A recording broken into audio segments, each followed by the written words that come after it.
রঘুনাথগঞ্জের উমরপুরে একটি রাষ্ট্রায়ত্ত ব্যাংকে আগুন আতঙ্ক। বুধবার বৃষ্টি চলাকালীন সময়ের মধ্যেই উমরপুরের ইউকো ব্যাংক থেকে হঠাৎ ব্যাপক ধোঁয়া লক্ষ্য করা যায়, আর যা ঘিরে রীতিমতো চাঞ্চল্যের সৃষ্টি হয়।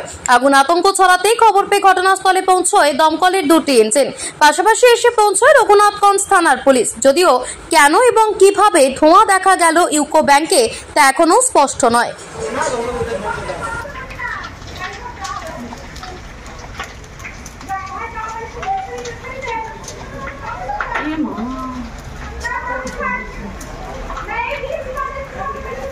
এদিকে ছিল না,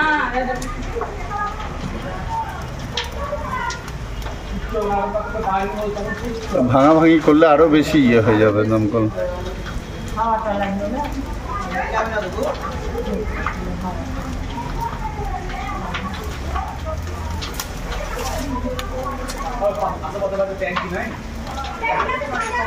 সাবমার্সিবল থাকলে একমাত্র ইয়ে করতে পারত।